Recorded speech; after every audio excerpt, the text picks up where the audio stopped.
Assalamualaikum warahmatullahi wabarakatuh. Ya, buat di Jangka Jayabaya ini ya, di Jangka Jayabaya ya, mungkin video yang sesudahnya mungkin sudah saya kirim atau belum, pokoknya saya lupa lah, pokoknya lupa. Takut kalian belum tahu kan ya, penasaran ya udah.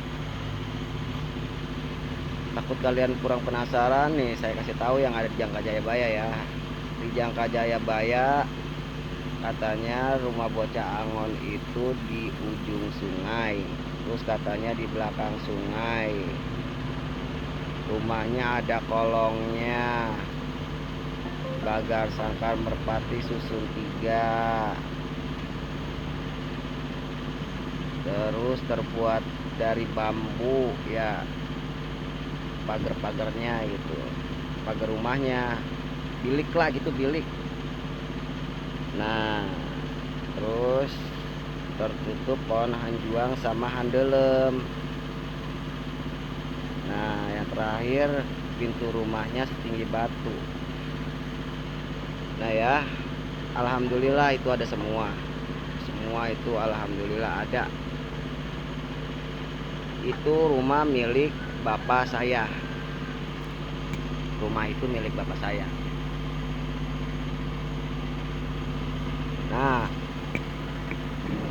saya nonton di YouTube, ada yang bilang begini, rumah Satrio Piningit di ujung sungai. Jadi di anggapannya sungai itu ujung-ujungnya kan mengalir ke laut. Di ujung sungai berarti ngalir ke laut tuh ya. Sangkainya kayak gitu, bukan. Di belakang sungai juga. Kagak ada yang tahu, saya perhatiin di YouTube. Nafsirnya mengada-ngada. Nih, kalau saya bilang, saya tahu yang dimaksud ujung sungai itu ya, penelitian saya dari yang alhamdulillah saya dapat petunjuk dari Yang Maha Kuasa. Jadi yang dimaksud ujung sungai itu, nah saya kasih tahu dulu ya. Kan ada yang namanya sungai besar, ada yang namanya sungai kecil, dan ada yang namanya kali besar, dan ada juga yang namanya kali kecil. Nah, yang dimaksud di Jangka Jayabaya, yang maksud di ujung sungai itu, saya teliti sama saya. Nah, di rumah bapak saya itu kan di atas gunung, air dibendung ya. Dibilangnya di sana tuh susukan kecil.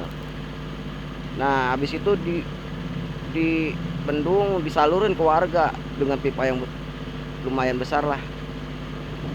Nah, tadinya jadi kali dari terus dari atas gunung dialirin ke warga, kan tinggi kan ya.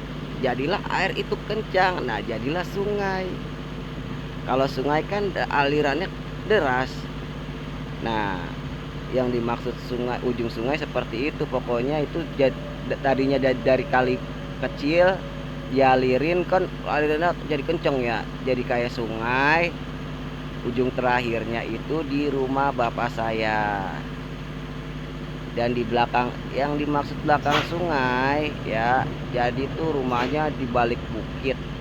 Rumah bapak saya itu di balik bukit, dan sungai itu melengkung. Jadi balik bukit, pokoknya ujung-ujung, pokoknya yang dimaksud belakang sungai seperti itu. Sungai itu melengkung, dihalangi bukit, dan sebelahnya rumah bapak saya. Nah, yang dimaksud lagi di Jangka Jayabaya, yang dimaksud Sangkar Merpati, bagaikan Sangkar Merpati susun 3, itu rumah panggung. Bukannya rumah yang kata tingkat 3, bukan. Susun 3 itu coba rumah panggung ya, rumah panggung. Tapi bukan rumah panggung yang besar, anggapannya rumah panggungnya kayak apa ya? Ya pokoknya kayak Sangkar Merpati, kurang lebih hampir mirip rumah bapak saya. Coba barangin kandang merpati kayak mana ya. Ada di atasnya bulat, tengahnya kandang, ada kakinya.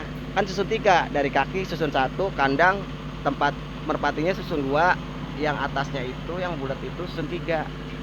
begitu. Jadi kalau dilihat dari samping rumah bapak saya bagaikan sangkar merpati susun tiga. Kalau dari depan tidak kelihatan, tidak persis lah, nggak pernah kayak rumah panggung. Kalau dari samping bagaikan sangkar merpati susun tiga.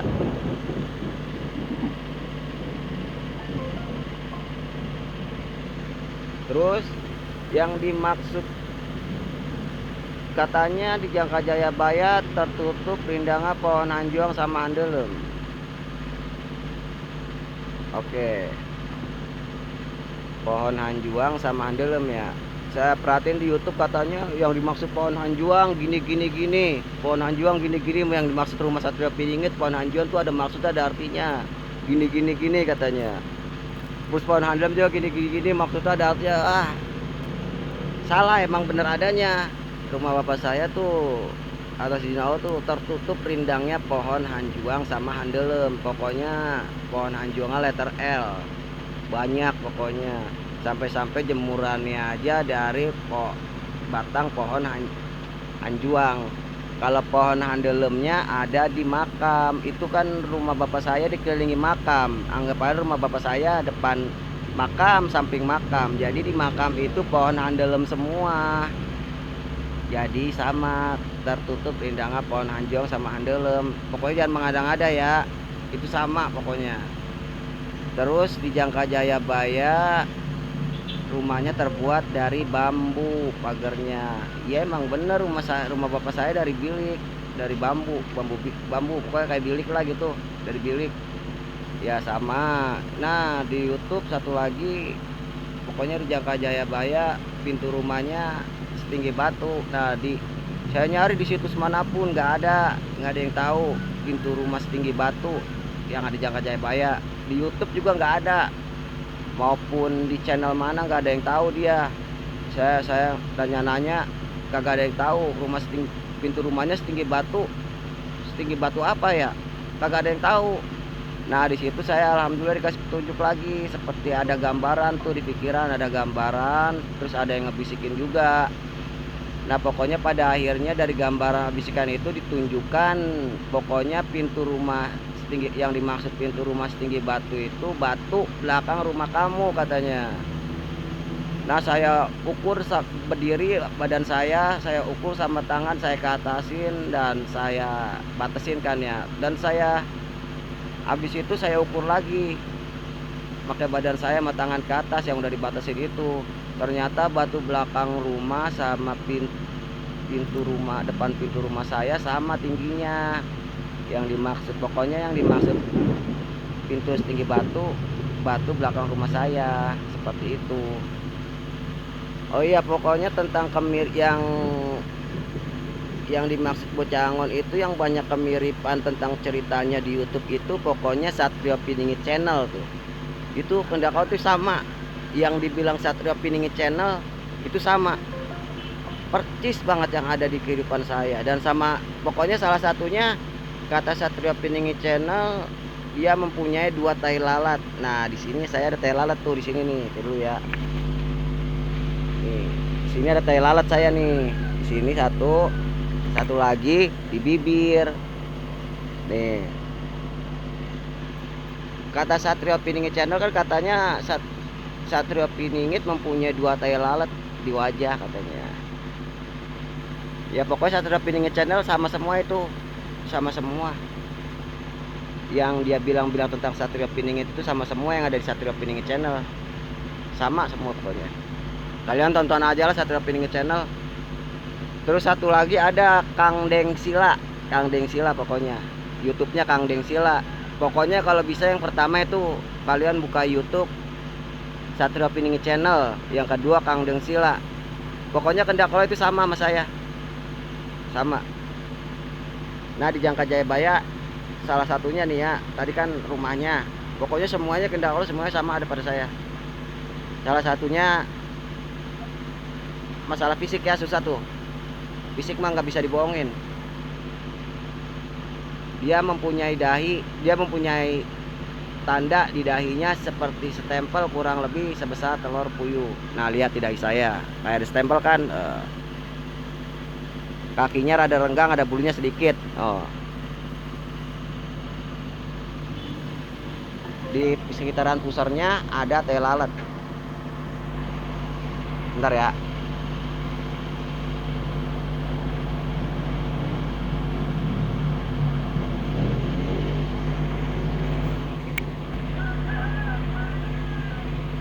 Sama semua, sama semua.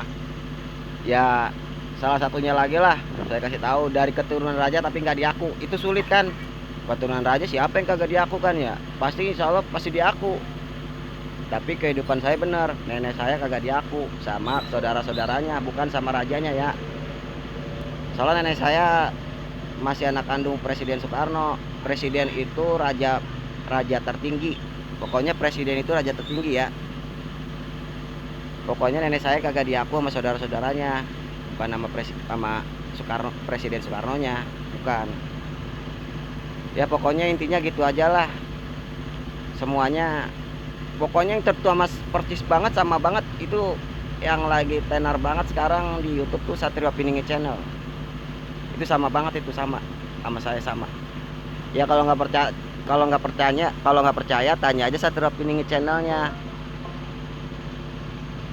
Tanyain aja lah pokoknya orangnya siapa, dia insya Allah dia tahu itu Satrio Piningit Channel, tahu, insya Allah dia tahu. Tanya aja ke dia, kalau nggak cari tuh orangnya, tangkap siapa Satrio Piningit itu. Tapi saya nggak mengaku-ngaku Satrio Piningit atau Ciangun ya. Saya cuman kenapa tanda bocah Angon yang ada di Jangka Jaya Baya ada pada saya semua. Udah, saya mah cuma gitu doang. Nah, tentang gigi saya nih, gigi saya kuning di sini nih. Tuh. Ini saya pernah belah di sini nih, di dalam. Kayaknya di sini gigi urat-urat kendak kalau udah nggak aktif. Jadi begini, gigi mau putih kendak kalau susah. Urat-uratnya udah nggak aktif kayaknya di gigi. Soalnya gitu saya lagi ngobatin orang, kayak ada yang pokoknya jatuh aja, itu kayak nggak sadar, kayak diserang sama makhluk goib. Dan terus udah pingsan, kayak pingsan, ada yang ngebenturin, jadi gigi saya kena batu begini nih. Pokoknya ini dulu bengkak lah, pokoknya bengkak terus. Ujung-ujungnya kayaknya ini kendakolan nih, kayaknya uratnya udah pada mati, jadi gigi kelihatan kuning terus. Ya udah pokoknya gitu aja lah. Semoga video ini bermanfaat. Wassalamualaikum warahmatullahi wabarakatuh.